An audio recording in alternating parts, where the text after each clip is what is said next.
अज़ीज़ान गिराम वक़ार, हाज़िरीन, सामाईन, आज एक खुसूसी पैगाम नशर करने के लिए मैं आपके सामने हाजिर आया हूँ। मेरे कैद से रिहाई के बाद से लेकर अब तक मुसलसल मेरी कई मसरूफियात और दीनी मशागिल और मेरी तबीयत की नासाज़गी के एतबार से मैं आवाम के दरमियान मुकम्मल तौर पर आ नहीं पा रहा हूँ। मैं जुमा की नमाज के लिए हाजिर आया, लेकिन इसका मतलब ये भी नहीं है कि मैं जलसे जुलूस या प्रोग्रामों से दूर जा रहा हूँ। दीन की खिदमत आखिरी सांस तक करते रहेंगे, वो चाहे जिस अंदाज से भी। उत्तर भारत से अखिलेश यादव ने ये पाखंडियों को, ये रावण रूपी राक्षसों को जो संविधान पे हमला किए, जो मुसलमान के नाम पे, गाय वध के नाम पे, जो अगड़े पिछड़े के नाम पे कहीं गोली, कहीं बुलडोजर, कहीं आत्महत्या, कहीं जिंदा जलाने का काम किए। जाना पूरा पैगाम सुना रहा हूँ, पूरा पैगाम सुना रहा हूँ। हजारी साहब के बारे में बता रहा हूँ, पूरा पैगाम आपको सुनाऊंगा, सुन के जाना। वक्त भी बताएंगे। हजारी साहब पूरी तरह से इस तरह लगे हुए कि आएंगे। उसके पहले बोले अगर मैं नहीं पहुंच सका वारिस भाई, मेरा पैगाम मेरे लोगों तक जरूर पहुंचाना। आप पैगाम पहला सुनना चाहते हो, मेरी बात सुनना चाहते हो, बता दो। पैगाम सुनो, पैगाम 1.5 साल बाद हजारी साहब ने पहली मर्तबा अगर कहीं पैगाम दिया है तो मेरे भिवंडी के आवाम के लिए दिया है। मैं बताना चाहूंगा क्या हुआ, सुनिए। वारिस पठान कभी झूठ नहीं बोलता, सच्ची बात बताता हूं सबके सामने। जब मुफ्ती सलमान अजहरी साहब अल्हम्दुलिल्लाह जेल से रिहा हो गए, बाहर आए, मुफ्ती साहब ने फ़ोन किया, वारिस भाई कैसे हैं आप? मैंने कहा हज़रत बहुत अच्छा हूं मैं हज़रत, आप कैसे हैं? बोले बस 8 महीने के बाद आया हूं वारिस भाई, मैंने सुना आप चुनाव लड़ने खड़े हुए हैं। मतलब जी बिल्कुल मुफ्ती साहब, मैं भिवंडी से इस वक्त मुझे मेरी पार्टी ने चुनाव लड़ने के लिए कहा है। उन्होंने कहा वारिस भाई मुझे आज भी वो दिन याद है जब आप मुझे घाट को ऊपर पुलिस स्टेशन में ले गए थे, रात का वक्त था, आप दौड़े चले आए, सबसे पहले आप वहाँ आए, मेरे साथ खड़े रहिए, मेरा साथ दिया। उसके बाद जो सफ़र चला, मुझ पर पासा एक्ट लग गया, सब लग गया, आप लोग मेरे साथ खड़े रहे। मैं जेल में बैठकर देख रहा था कि जब कोई बोल रहा था कि मुसलमानों को मस्जिद में घुस के चुन चुन के मारेंगे, उस वक्त आप बेबाकी के साथ आवाज़ उठा रहे थे, मैं जेल में बैठकर देख रहा था। आपने यहाँ तक कहा था कि तू बेटा आएगा मस्जिद में 2 टांग पे, मगर जाएगा तो तू स्ट्रेचर के ऊपर। ये बात कही थी आपने, मैंने कही थी। फिर उन्होंने कहा आज देख क्या हालत चल रहा है यहाँ पर। मैंने बात की, हजरत देखिए रामगिरी जैसा आदमी, आपने तो कुछ कहा भी नहीं, आपने सिर्फ एक अशार पढ़ा था जिसके लिए सरकार ने आपको अरेस्ट करके पासा के कानून के तहत गिरफ्तार कर दिया। हजरत ने कहा बिल्कुल सही बात है। मैंने कहा हजरत देखिए रामगिरी को, एक टकला है ना, सर में बाल नहीं, जुबान में काबू नहीं, अनाप शनाप बकवास करता जा रहा था। इसने हमारे मोहम्मद मुस्तफ़ा सल्लल्लाहु अलैहि वसल्लम की शान में गुस्ताखी की। मैं समझता हूं भिवंडी का नहीं, भारत देश का नहीं, दुनिया भर का कोई भी मुसलमान हर चीज को बर्दाश्त कर लेगा, मगर अपने हुजूर ताजदार मदीना मोहम्मद मुस्तफ़ा सल्लल्लाहु अलैहि वसल्लम की शान में गुस्ताखी किसी भी कीमत पे बर्दाश्त नहीं करेगा। बिल्कुल हजरत ने कहा सही बात है। कौन बोला उसके खिलाफ? किसने रोकने की हरकत की उसकी जुबान को? मैंने कहा हजरत आप तो देख रहे थे, पेपर पढ़ रहे थे, सब देख रहे थे। बोले बिल्कुल वारिस भाई, नमूज़ रिसालत के ऊपर आप लोग खड़े हुए, आप और इम्तियाज भाई खड़े हुए, आप निकले औरंगाबाद से रैली लेकर, आप गए वहां तक, आपने कहा कि इसको अरेस्ट करिए, आपने कहा कि मुफ्ती सलमान अजहरी को जेल से रिहा करिए, सबसे पहले आपने ये बात करी थी जाकर वहां पर।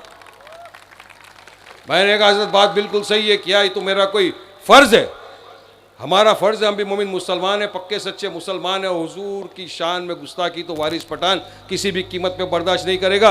मैं हुजूर का चाहने वाला हूं, सियासत की कुर्सी को 10 मरतबा लात मार देगा वारिस भाई जहां मेरे हुजूर की बात है। मेरे नबी की शान की गुस्ताखी के लिए अगर वारिस पठान को फांसी पे चढ़ना पड़ा, खुशी खुशी चढ़ जाएगा इंशाअल्लाह ताला, कोई गम नहीं, कोई डर नहीं रहेगा। बात हुई आपने कहा ठीक है वारिस भाई, मैं आऊँगा एक दिन भिवंडी इंशाअल्लाह होता। मैंने कहा आइए हजरत, लेकिन सुप्रीम कोर्ट से बेल पे हूँ, बयान तो नहीं कर सकूँगा, बयान नहीं कर सकता, बहुत सारी रिस्ट्रिक्शन लगी हुई है, ये हुआ है। मैंने कहा हजरत दुआओं से नवाज दीजिए, दुआ देने आ जाइए। तो बोले ठीक है। मुझे इम्तियाज़ भाई से भी मेरी बात हुई, उन्होंने भी मुझसे कहा था कि हजरत आप दुआएं देने आइए। हमने यकीन मानिए पूरी तरह से हर चीज़ की परमिशन ली। हमने कहा हजरत आएंगे, 2 मिनट ज़्यादा वक्त नहीं लेंगे, दुआ करके चले जाएंगे। वारिस पठान भी स्टेज पर नहीं बैठेगा, कोई नहीं बैठेगा, सिर्फ उलेमा इकराम बैठेंगे, हजरत बैठेंगे, वारिस पठान नीचे बैठेगा। मैं सियासती मंच नहीं बनाना चाहता, मैं इस मंच को सियासती मंच नहीं बनाना चाहता था। मैं चाहता था कि एक मुफ्ती, एक उलेमा जिसके कदमों में बैठकर वारिस पठान ने इस्लाम को जाना, मुसलमान के हक को जाना, मैं नहीं चाहता हूँ किसी सियासत के स्टेज के ऊपर बैठे। हमने कोई बैनर नहीं लगाया, कुछ नहीं लगाया, आप तमाम ने देखा था। हजरत ने कहा ठीक है बिल्कुल इंशाअल्लाह ताला। बस ये था, इम्तियाज़ भाई ने कहा कि मुझे हजरत ने 16 तारीख दिए मेरे आने की, तुम्हारे यहाँ 15 को जाएगी। बस इतना बोलना था कि यकीन मानिए पूरे के पूरी ये सरकार, पूरा प्रशासन, पूरा अपोजिशन पूरे के पूरे लग गए हजरत के पीछे, हाथ पैर धो के लग गए कि हजरत नहीं आप ऐसा नहीं कर सकते, आप वहां जाएंगे तो यहाँ ये कर देंगे, सुप्रीम कोर्ट जाएंगे, बेल कैंसिल कराएंगे, फला कर देंगे, डिमका कर देंगे, सब चीज। फिर भी कल रात को हजरत से मेरी बात हुई, हजरत ने कहा वारिस भाई मैं इंशाअल्लाह ताला पूरी कोशिश करूंगा कल पहुंचने के लिए। आज जुम्मा के बाद मेरी बात हो रही थी, हजरत आ रहे, मैंने कहा कोई बैनर नहीं लगाया हजरत, कुछ नहीं। हजरत ने कहा बिल्कुल इंशाअल्लाह। मेरे तो घर के बाहर पूरा पुलिस बैठ गया, मेरे घर के बाहर तो पूरे के पूरे सियासती ओपोनेंट वाले आ गए, सब आ गए। वारिस भाई सब कहे बोलना है कि नहीं आप नहीं जा सकते, अगर दुआ भी देनी है तो आप यहाँ से बैठ के दुआ दे दीजिए। मैंने कहा हजरत क्या बात है, क्यों नहीं, आइए, मैं तो आपको दुआ देने बुला रहा हूँ। मैं तो चाहता हूँ कि दूसरे भी जो सियासतदार यहाँ से खड़े वो भी आ जाए मंच पे बैठे, क्योंकि मुफ्ती दुआ कर रहा है, कब किसकी दुआ कबूल हो जाए किसके लिए कोई बोल नहीं सकता। लिहाजा मैंने ये नहीं बोला कि सिर्फ मेरे लिए, आइए सारे के सारे जितने खड़े हुए एमएलए सब आइए, सब दुआ लीजिए। जनता जनार्दन है, जनता के दिल में जिसके लिए मोहब्बत आएगी जनता उसको चुन के ऐवान असेंबली में भेजेगी। लोगों को लगेगा, जनता को लगेगा कि हमको चुन के इसको ऐवान असेंबली में भेजना है तो जनता उसी को भेजेगी। आप आइए। मुफ्ती साहब ने कहा निकल नहीं सक रहा हूं यहां से, इतने सारे लोग जमा हो गए। शाम तक का मुफ्ती साहब ने कहा अब अगर मैं आ गया वारिस भाई तो मेरी बेल भी कैंसिल हो सकती है, सुप्रीम कोर्ट ने बेल दिया है। मैं कहा हजरत अगर इस बात पे आपकी बात आ जाती है, मैंने सबसे मशवरा किया तो हजरत आप यकीनन अगर कोई चीज़ आपके खिलाफ जा रही है तो वारिस पठान या कोई भी एमएलए बन रहा है कोई भी उसमें हाथ नहीं डालेगा। आपकी सेफ्टी आपकी बहुत ज़रूरत है, कौम मिल्लत को आपकी आवाज़ की बहुत ज़रूरत है, कौम मिल्लत को आपकी दुआओं की बहुत ज़रूरत है। मैं कहा मैं तो चला जाऊंगा स्टेज पे, मेरा तो एमआईएम का मैं स्टेज लगाकर हजरत शुरू कर दूंगा, मेरी बात लोग आएंगे मिलने, मोहब्बत करते हैं मुझसे आएंगे मिलने। हजरत ने कहा नहीं वारिस भाई मैं अगर नहीं आ सकते हैं, मुझे नहीं निकलने दे रहे तो भिवंडी वालों को मेरा पैगाम जरूर पहुंचा देना वारिस भाई। मैंने कहा ठीक है हजरत, आपका हुक्म का गुलाम है वारिस पठान, आप जो बोलेंगे मैं करूंगा। हजरत ने आप तमाम के लिए, तमाम देशवासियों के लिए एक पैगाम भेजा है। मैं चाहूँगा कि कैमरामैन भी इसको जूम करे और तमाम इस पैगाम को सुने, उसके बाद मुझे अपनी बात रखने का मौका दें। मुझे यकीन है आप मुझे मेरी बात रखने का मौका देंगे और मैं कुछ अहम बातें बताना चाहूँगा आपके सामने, आप मुझे मौका दीजिए फिलहाल, क्योंकि हम सब उत्सुक हैं। हम मुफ्ती सरवर जरी साहब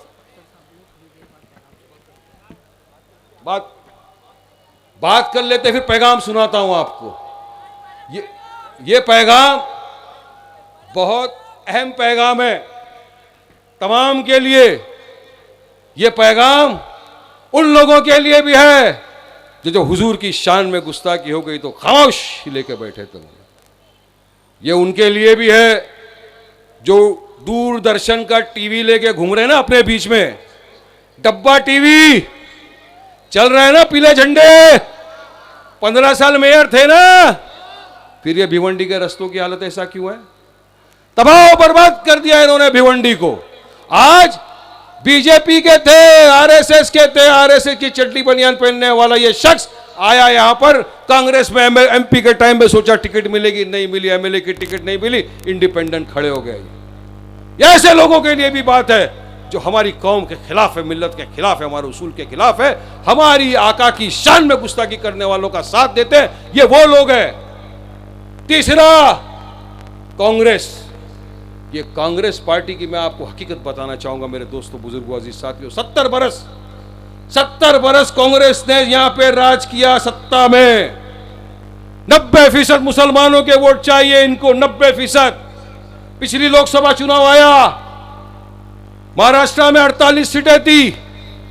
48 सीटों में एक भी मुसलमान को कांग्रेस ने टिकट नहीं दिया, एक को भी नहीं दिया टिकट।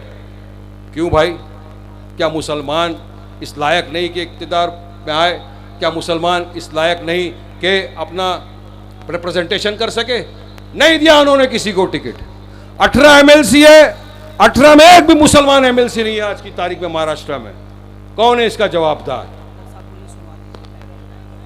अच्छा, अख्तर साहब हमारे जो सीनियर, उन्होंने कहा कि हजरत का पैगाम सुना दीजिए।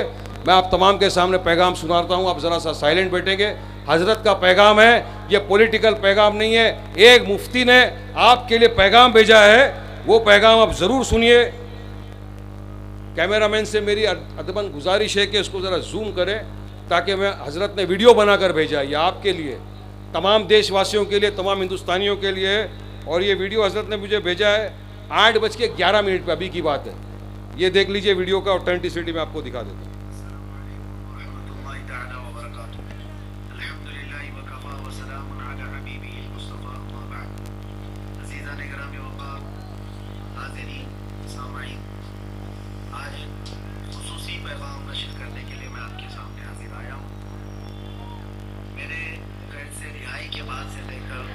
मुसलसल मेरी कई मसरूफियात और दीनी मशागिल और मेरी तबीयत की नासाजगी के एतबार से मैं आवाम के दरमियान मुकम्मल तौर पर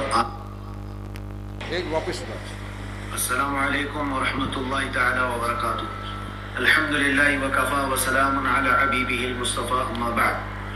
अज़ीज़ान गिरामी वक़ार, हाज़िरीन, सामाईन, आज एक खुसूसी पैगाम नशर करने के लिए मैं आपके सामने हाजिर आया हूँ।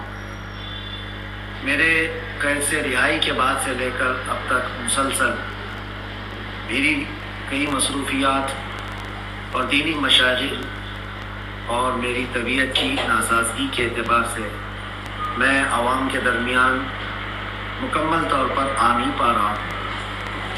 मैं जुमा की नमाज के लिए हाजिर आया, लेकिन इसका मतलब ये भी नहीं है कि मैं जलसे जुलूस या प्रोग्रामों से दूर जा रहा हूँ।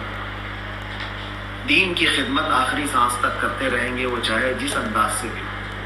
लेकिन ख़ास एक बात यह है कि आज के माहौल के एतबार से महाराष्ट्र में जो इलेक्शन है और हर जगह सियासी हवा गर्म है और 2-4 दिनों के बाद इलेक्शन के ये प्रचार के और तमाम मामला बंद भी होने हैं।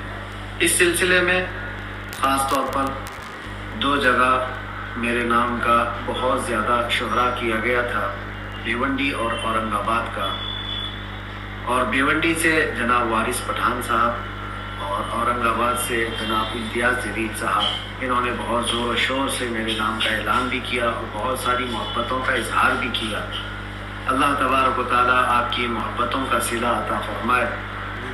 कुछ नामुसाइद हालात की बुनियाद पर मैं यहाँ पर हाजिर नहीं हो पा रहा हूँ, लेकिन मेरी दुआएं साथ हैं। और ख़ास तौर पर हर उस लीडर के लिए, हर उस नेता के लिए जो कौम और मिल्लत और मुल्क की फलाह व बहबूदी के लिए और दीन इस्लाम पर आने वाले तमाम तर मुश्किलात को निपटने के लिए खड़ा रहता है, मैं उसके साथ खड़ा हूँ और उनके लिए दुआगो भी हूँ।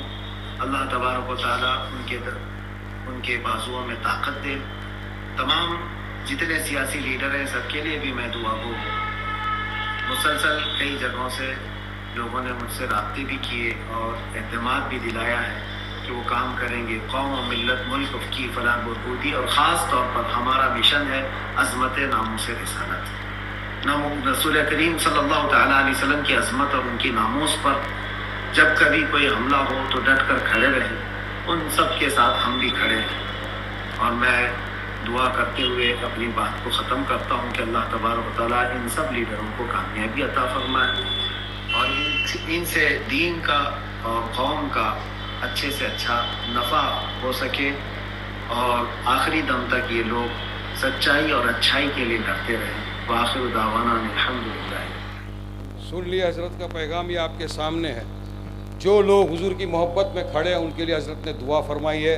हज़रत चाहते हैं कि यहाँ से बेबाक लीडरशिप पैदा हो, जो कौम व मिल्लत के लिए खड़ी रहे, जो कभी हमारे हुजूर मुस्तफ़ा सल्लल्लाहु अलैहि वसल्लम की शान में गुस्ताखी कोई कर ले तो उसका मुंह तोड़ जवाब दे। ये था पैगाम हज़रत का जो मैंने आप तमाम के सामने कर दिया। लेकिन असली बात यह है कि हज़रत को आने से रोका जा रहा था, तकलीफ़ें दी जा रही थी। सुप्रीम कोर्ट तक के वकीलों ने फ़ोन कर दिया कि आप जाएंगे तो आपके खिलाफ केस कर देगा। अरे भाई, ये मंच वारिस पठान का मंच नहीं है, यहाँ पे हर एक नेता आ सकता है जो इलेक्शन लड़ रहा है। सब आइए, दुआ लीजिए, मुफ्तियों की दुआ लीजिए, इनके सीनों के अंदर कुरान शरीफ बसा रहता है। ये बात थी, आपको पैगाम दिया। अब और बहुत सारी बातें बताना, अगर आप सुनेंगे तो मैं आपको बताऊँगा, काफ़ी सारी बातें यहाँ पर है। इलेक्शन के ताल्लुक से 20 नवंबर के दिन जब पोलिंग होनी है तो आपको सोचना है कि क्या करना है। एक तरफ आपके सामने 3 ऐसे उम्मीदवार हैं जो डायरेक्ट बीजेपी आरएसएस की तरफ से खड़े हुए हैं। बीजेपी का चोगले है, एक टीवी वाला है पाटिल, तीसरा कांग्रेस वाला वो भी आरएसएस ही का है। इन तीनों को सपोर्ट करने के लिए जो चौथा महाविकास अघाड़ी का गठबंधन तोड़ के आया वो कोई और नहीं, समाजवादी पार्टी है।